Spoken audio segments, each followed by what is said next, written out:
Look at the time now. Hey! Gather up the book, pop in the DVD, sit back and enjoy the super awesome BVO.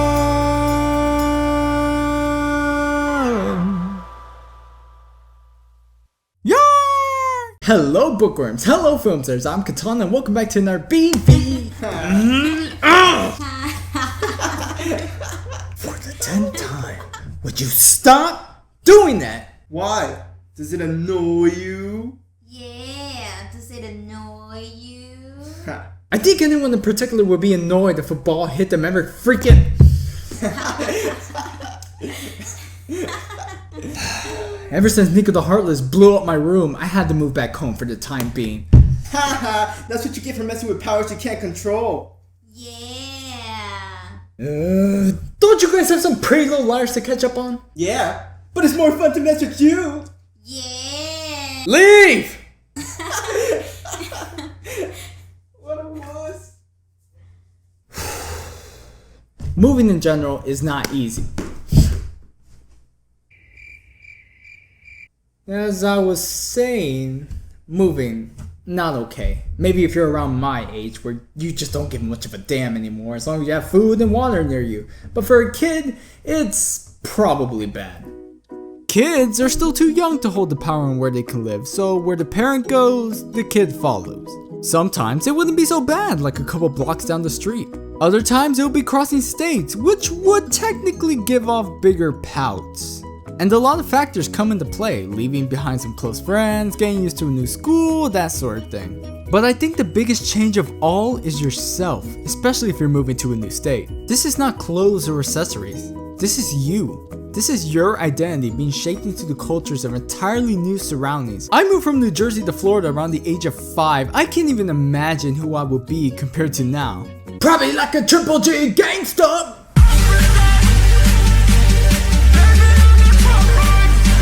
Or maybe just stay the same as I am now. But the process of moving can really take a toll on the young kid's mind. Especially towards the imagination. I mean, who wouldn't want to live in the world of Narnia? Hogwarts? Even Gotham? Okay, probably not that one. But we can all agree that the one who really got the raw end of the stick was the little English girl, Coraline. A best-selling children's novella written by Neil Gaiman. And let me clear things up about this type of novel because for most Hispanics, this is what comes to mind for the word novella.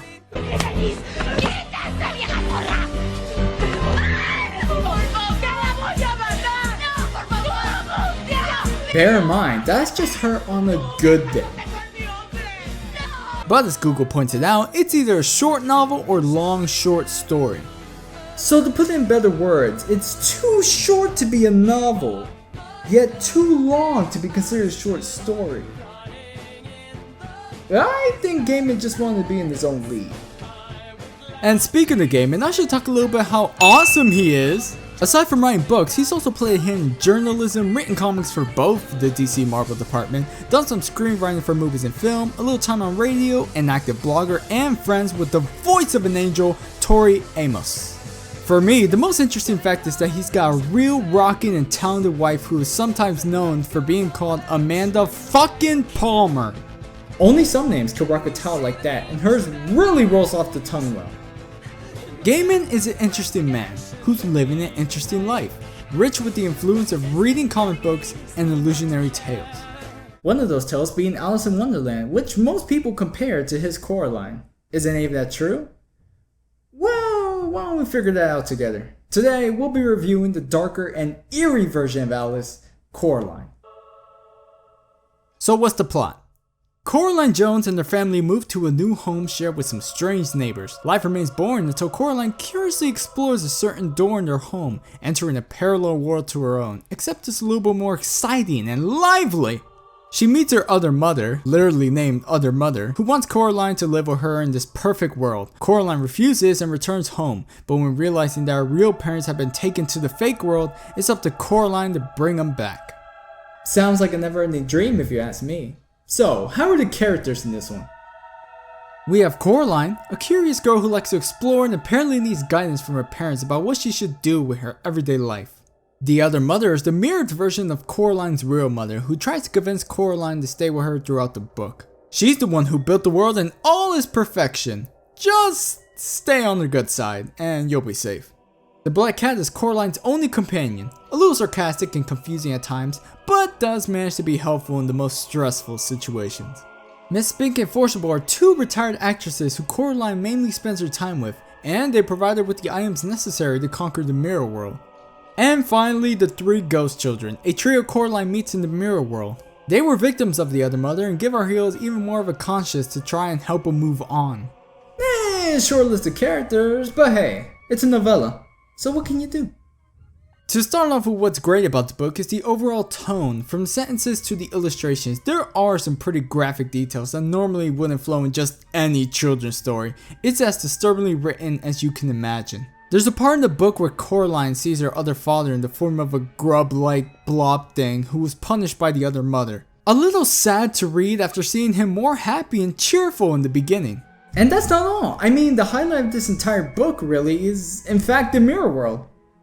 Just how Wonderland was for its book, Gaiman knew what he wanted to create. He made the real world sound so dry and lame that it made the other world sound like a paradise at first. It was easier to be mad at Coraline to not even consider living in such a world of color and excitement. Dancing rats, an audience of dogs, I mean, it was purely imaginative. Now the problems for me with this book mainly resided in the real world because it was blatantly one-sided. And some other stuff too, one which everyone can agree with, Coraline herself. Yes, it really is a problem when the person you're following through the entire book is as alive as dry paint. Coraline has no personality, and I don't count the stuff that happens later in the other world with her being courageous and tactical, because that's the environment around her. Take away the situations and missions and what do you really get? Just a girl who likes to explore? Dora the Explorer was more fun, and she had a monkey. I don't want to blame just the lack of character, but her dialogue too. I mean, it suffered from a long chain of periods, meaning no explanation points, no change in voice. It looked like it was meant to be read in a flat tone. I'm Coraline. I like to explore. Yay. Also, the ending with the other mother's hand didn't really stick with me, and I blame the real world being too boring. Maybe if there was something remotely interesting and developed in the real world, I would have cared more, but I think the final confrontation with the other mother would have been a much more perfect ending. If anything, the hand could have been switched in during Coraline's search for the orbs. Maybe it could have been one of the other mother's dirty tricks to screw Coraline over. I don't know, something kept in the other world would have worked better. But overall, the book would definitely give any kid the creeps, and ignoring the bland protagonist while stomaching the first 2.5 chapters, the twisted world Gaiman created is something worth checking out. The book didn't come out very strong, but maybe the movie could change my mind. Let's look at Coraline's claymation adaptation, which was directed by Henry Selick, the same man who was in charge of The Nightmare Before Christmas. My expectations are kinda high in this one. So the movie doesn't actually start right off the bat. First we're introduced to its opening credits with disturbing sequences of someone creating the Coraline doll. The way Toy Story 2 did it was absolutely charming. This just raises a few random thoughts for me. First, are you possibly related to Edward Scissorhands with those mechanical fingers of yours? And two, sand does not replace cotton. I'm sorry, but it just doesn't. The next scene takes us to moving day of the Joneses, where we finally see the girl with the yellow boots, Coraline. She's stalked by the Black Cat as she goes out of her way to find the well. The cat blows his cover and Coraline demands some answers. Not talking, huh? Away from me! Ooh, let me guess. You're from Texas or Utah, someplace dried out and barren, right? Who the hell is this? I'm YB. YB Lovat. Whitey? Short for Y-born. No, seriously, who the hell? You know what? I'm just gonna make a quick call. Hold on.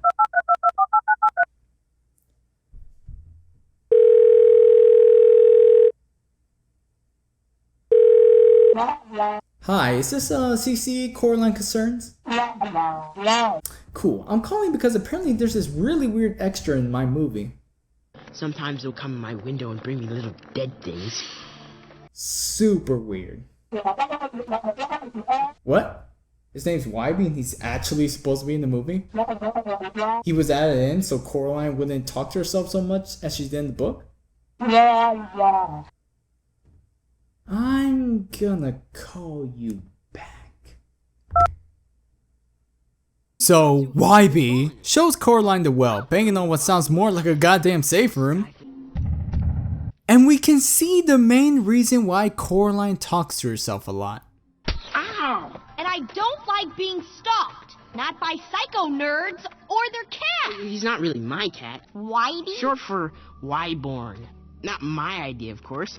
I think I heard someone calling you Wyborn. What?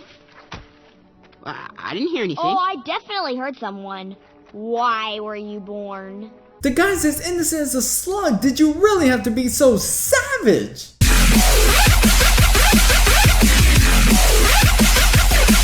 To be fair, this Coraline is already showing more of a personality than the one in the book. And not just with Wybie, but with her mother too. I can't believe it. You and Dad get paid to write about plants, and you hate dirt. Coraline, I don't have time for you right now. Her mother hands her a package from Wybie as he sends her the doll from the opening title sequence earlier. A little me? That's weird. What's his name, anyway? Whitey. And I'm way too old for dolls. Really? Just weird? Not even going to address that as soon as you move in, there's a perfect replica of yourself in doll form. Yo, I would keep my shit packed and get the hell out of there while I still can. She goes upstairs to bother her dad, who doesn't even try to attempt a conversation, just hands her the pen and paper to count down some doors and explore. Because yeah, that was a real adventure in the book. Well, to be fair again, it doesn't just focus on the list. There are some fun exploring moments around the house, showing us some typical house problems and this one funny scene with her dad. No. No, no, no, no!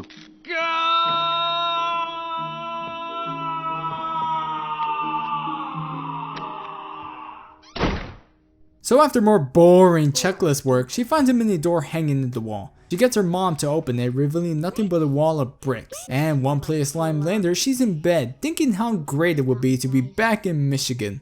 You heard me right, because as she said earlier, I'm from Pontiac. Huh? Michigan? she's not from England, she's from the States. And either I'm still thinking of Prisoner of Azkaban, or do these two look similarly to Ron and Harry?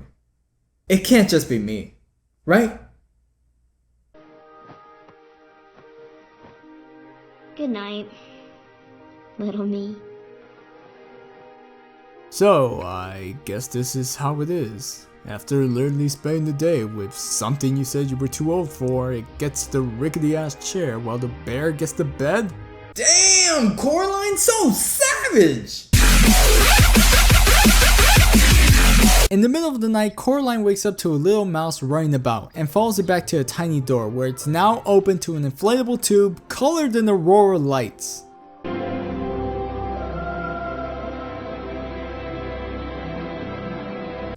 Wow, she really got the Sonic special. I mean, how did Jack get into Christmas Town?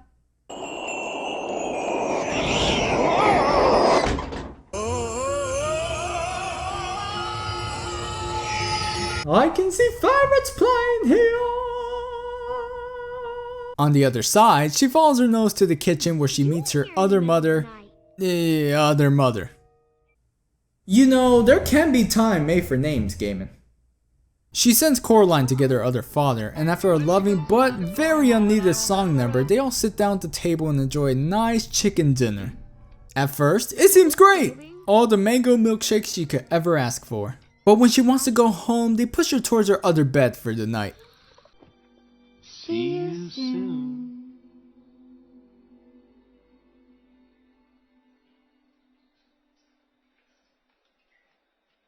Wait, so she's back in the real world? That can't be right because in the book she walked herself through the portal every night. So either the dancing magical rats took her, or girl's got some serious problems. At breakfast, Coraline is talking with her parents about the wild night she spent. This shouldn't be happening because her parents should already be taken away by the other mother. But why rush things when we could get some good old dad humor? Can you get me some of that magic mud you were talking about? Because I have a terrible case of writer's rash on my... That was so funny, laughing would be an insult right now. So after not making a believer out of her parents, she goes to see Miss Spink and Forcible, but first delivers some mail to her upstairs neighbor, Mr. Bobinski. He's trying to make a living off circus rats. You see, Caroline, the problem is my new songs go oompa, oompa, but the jumping mice play only toodle toot like that. Is nice, but not so much amazing. Doesn't sound like a promising life, but it's way more safer than his twin brother's job, Popinski.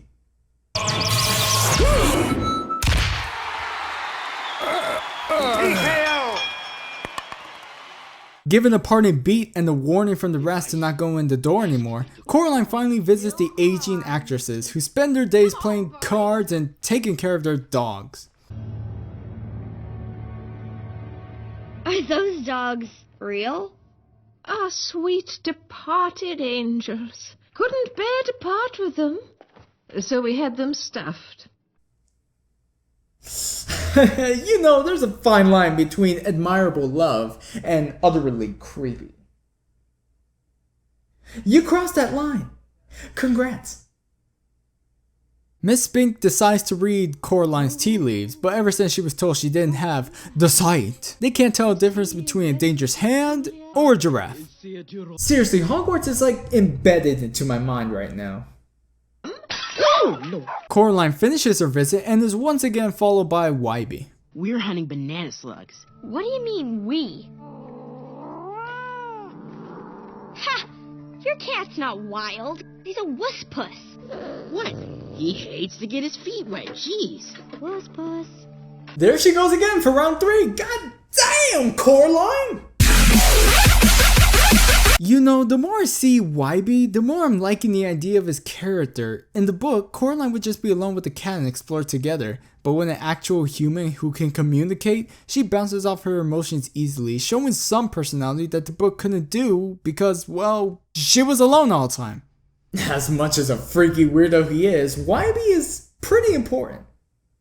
In the next bedtime, Coraline baits the mice to come to her so that she can follow them back through the rabbit hole. I mean, door portal. Same routine as before. Other mother's cooking, sends Coraline to fetch other father. This time, however, he's in the garden. Hey! I love your garden! Our garden, Coraline. The Amazonian garden of extraordinary and exotic animals. Sure, I'll buy. So after a certain someone wins other father of the year, they enjoy another meal as Coraline has been invited to go see Bobinski's performance rats. Your father and I will clean up while you and your friend head upstairs. My friend? Great. Another Wybie. Well, that's saying it. I'm still getting used to the real Wybie. Well, this one can't even talk, so I guess we're reverting back to the girl who talks to herself. Coraline and other Wybie head to Bobinski's room, where the fun begins. But doesn't this song sound so familiar? Willy Wonka, his soul is trapped in here. Willy Wonka, he's melting in his tears. They enter the miniature tent and enjoy the mouse show. And I gotta say, the way this performance was animated, it's really awesome to look at. Just as mesmerizing as the pink elephants from Dumbo.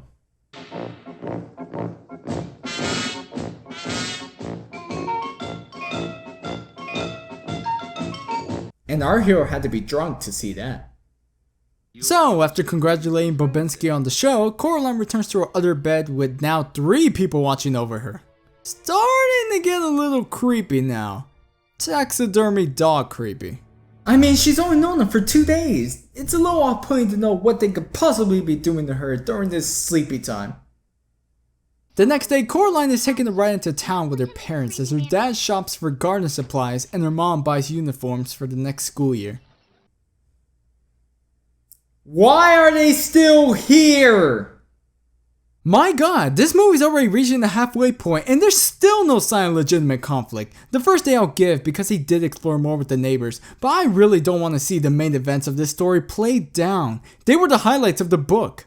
Oh, in times like these, I do wish some parts of the book stayed rushed and underdeveloped. Coming back home, Coraline's mother realized they had no food in the fridge, causing her to leave and giving Coraline the chance to visit the other world in the daytime, proving that these aren't dreams. The other mother gives her a new set of clothes and she goes out to explore, finding the wuss puss. You must be the other cat. No, I'm not the other anything. I'm me. Cats don't talk at home. No? Nope. Well, you're clearly the expert on these things. After all, I'm just a big fat wuss puss. Oh, well, looks like the tides have turned. Coraline's getting that feline too.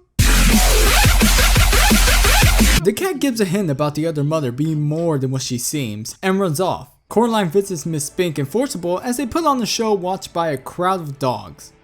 Again, I'll bite. I mean, I think this is the only species who will watch a show with mermaids, Vikings, barely considered nudity, old prunes transforming into beautiful hotties, and acrobats.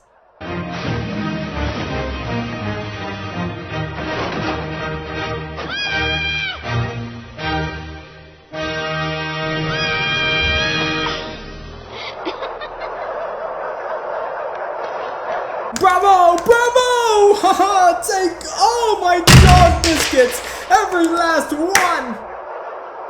After that promiscuous show, the other family escorts Coraline back into the palace, and finally things start to get twisted. All with just one little box. Black is traditional.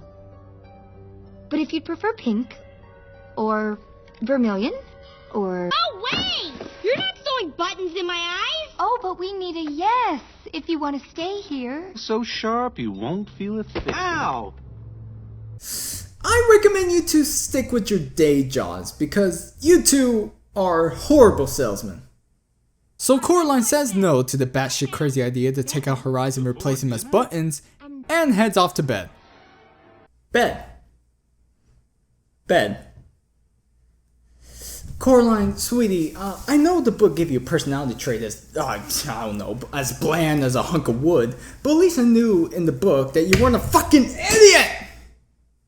Why is she staying the night? Did she already forget about the magical door portal that can easily take her home? She already established that this isn't a dream, so leaving will be easy. Sleeping was okay because at the time, she had no reason to be scared. But now she's hiding away all the things magical and thinking that if she sleeps, everything will go away. Use your head!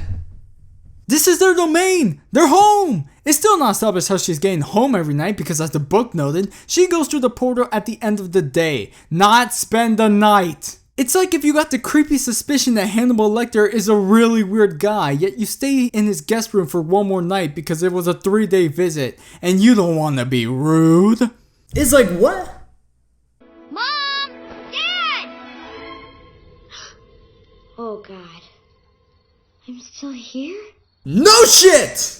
After her amazing plan failed, she tries to find the other mother. Her other father tries to talk, but the piano hands shut him up from speaking any further. She walks out into the woods with the cat that suddenly leads into nothing. He explains how this world was designed for Coraline so that she stayed long enough to be loved.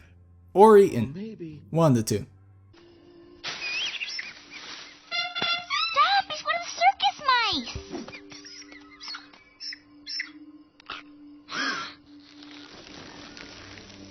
I don't like rats at the best of times, but this one was sounding an alarm.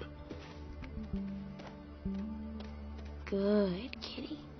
Good kitty indeed. At least way more helpful than that Cheshire cat. I never get involved in politics. Coraline finds a cane on the porch and uses it to break the lock into the room with the door portal. One nasty bug blocks the way and the other mother shows up, calm and collected. Coraline sasses her freedom, but the other mother stretches out her anger, putting Coraline through the timeout mirror for bad behavior. You may come out when you've learned to be a loving daughter. Damn! Looks like Coraline met her mooch!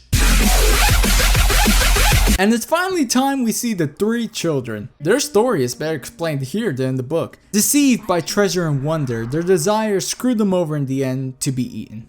While the book gives a more direct approach, yeah, she took our hearts and soul. Help us, yo! Coraline is then quickly pulled out by other Wybie in the chicken mask, helping her escape through the door portal. Man, things really gone downhill in the magical factor.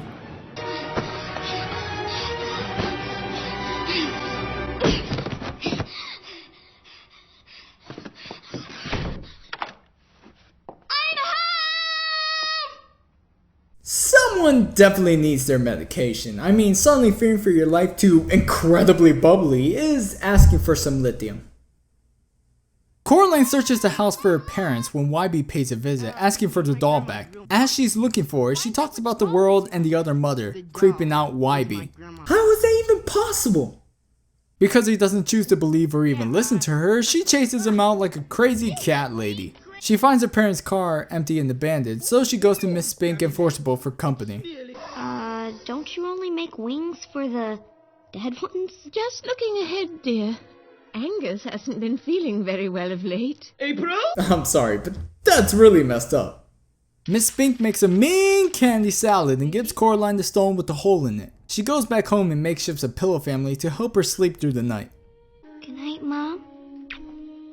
Good night, Dad.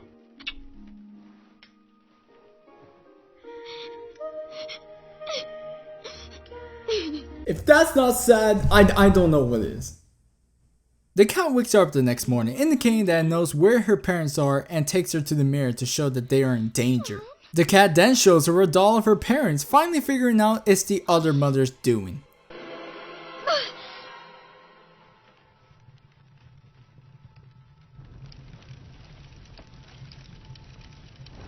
Let's hope this isn't voodoo magic, because otherwise, you just burned your parents alive.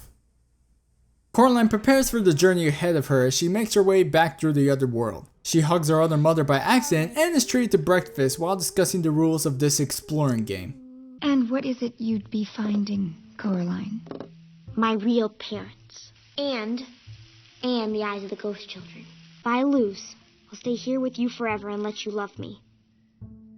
And I'll let you sew buttons into my eyes.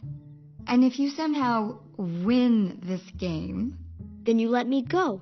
You let everyone go. My real father and mother, the dead children, everyone you've trapped here. Deal. The deal is made and Coraline starts her search in the garden.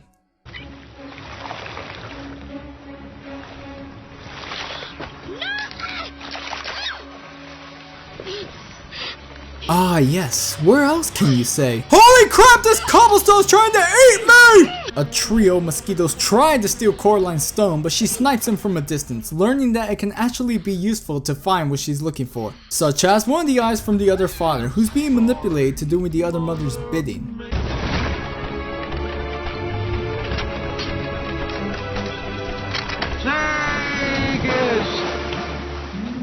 I wish I could have taken you to Disney!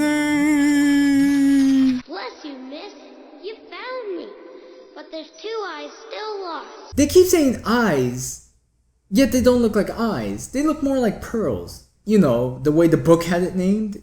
I mean, for a second, I thought it was going to be more disturbing. I thought she was going to start looking for these. Ugh. Coraline follows her guts to the other Miss Spink and Forcible, seeing their dog bats hanging in the ceiling and a giant candy wrapper. The pearl. Now you see, even Coraline calls it a pearl. Jesus! The Laffy Taffy duo tried to take the pearl back, but Coraline uses her own pooches against them. One of the ghost kids tells her to hurry the hell up, and she heads off to the last funhouse area.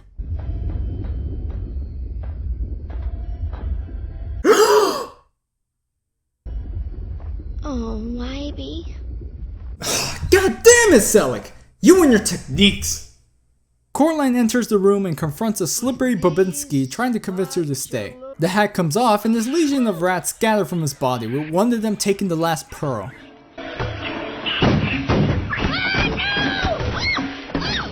Cotton candy? Run for your lives!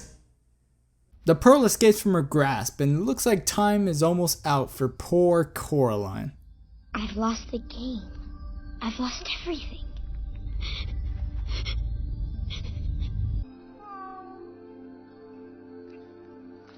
I think I mentioned that I don't like rats at the best of times.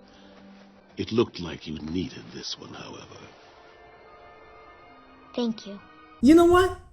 You're alright, Wusspuss. You're alright. With all 3 pearls, Coraline meets back and presents her findings to the other mother, but she still needs to find her parents. The ghost children warn her to be clever, so she lies and says that they're behind the door portal, making the other mother open the exit while Coraline collects a real spot inside the snow globe. Now, you're going to stay here forever. No, I'm not! Well, if this is how you treat your friends, I want no part of that, miss! The cat distraction doesn't necessarily work well as the floor becomes a giant web, transforming the other mother into a spider. Quickly, Coraline reaches the portal, and with the help of the ghost children, they close the door and escape the other world.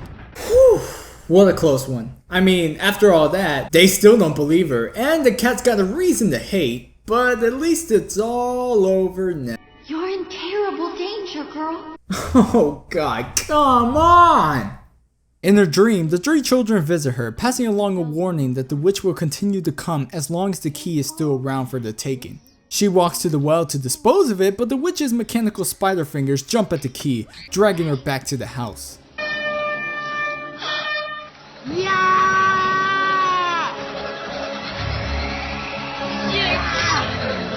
Why be my man? Tell me again, Coraline, why was he born? Well, to save your ass from being eaten!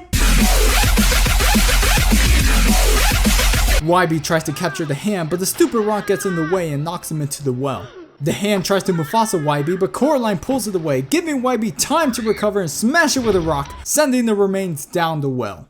You know, I'm glad you decided to stalk me. Wasn't my idea. Wow! I wouldn't have expected that line to come out of a children's movie. With the witch finally defeated, the residents of Pink Palace can finally live in peace, bringing both color and beats to the community. YB brings his grandma over to be introduced, and as the camera zooms out to the black cat performing this last trick, Coraline finally comes to an end. Now, we have come to a bit of a stalemate because both the book and the movie have their qualities. Gaiman told a darker story, hands down. But Selig's past experience with animation projects does give him good credibility. There can only be one winner, and my mind just points me to the movie all the way. While I do congratulate Gaiman for bringing the story into our lives, Selig did a slightly better job keeping to the original source, plus improving on the flaws with the book. First off, the animation. It's incredibly unique and stands on its own. Doing the film in claymation was a solid choice since it gives more artistic freedom to direct exact expressions and movement on each individual character. Plus the hours that go into doing this kind of style really deserves to be recognized. As I said, the movie didn't stray too far off the material, although there were some minor hiccups, like the sleeping in bed and waking up back home thing wasn't planned out well, and the other father gained a lot more screen time. But hey, because this novella was such a short novel, time had to be stretched out, and Selig definitely took advantage of that. And even though I said I hated how things ended in the book, here, I don't mind it at all. It ended kind of the same way, minus the whole spider and web ordeal, but with the hand, I actually enjoyed it, and it was because they didn't linger too much in the real world. Instead of waiting a day or two to deal with the problem, Coraline jumps out of bed and finishes off quickly. End of story. And even if it did linger, I wouldn't have cared because Selig fixed the one thing that was most important. Coraline herself. But Coraline's lack of tone and little to no personality made her a boring character, needing the environment around her to create a persona. But visually seeing her body language, I can easily know when she's curious, when she's disgusted, when she's annoying. Not exactly the best combo of traits, but at least it's something. And when she's interacting with other characters, it's perfect to see how Dakota Fanning gets the kid role right. Annoying her parents, being a little rough with other kids. Again, not my type of character, but it's something. Sometimes the animation will bug me, like when their heads will hang sideways. Seriously, are their necks made of slinkies? I admire Gaiman telling the story in the descriptive gloom and doom, but in terms of the better adaptation, Selig takes the cake on this one. And with that said, those are my final thoughts on Coraline. Hey Mike, we just wanted to say that we're sorry about before. Yeah, we're sorry. We thought you want this obvious pie after recording. You guys, you're so sweet. But why the hell is it called obvious pie? Isn't it obvious? You're a nerd. Yeah. See you around, nerd. See you later, Michelle.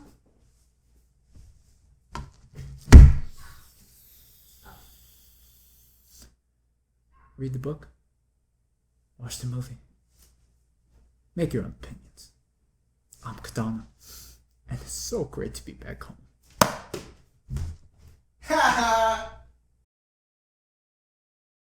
Hey guys, thanks again for clicking and watching this video. If you haven't already, why not click either one of those subscribe buttons to stay updated on more of me and my wacky shenanigans. Don't know the reason why my setup looks different? Well, you can surely find out in my last explosive review on Harry Potter and the Prisoner of Azkaban. Got a book/movie you wish to be reviewed by yours truly? Just leave a comment on it down below and I'll be sure to give it a look. And until the next video, I'm going to sit back and enjoy this pie. This sweet, delicious face smash pie. Bye!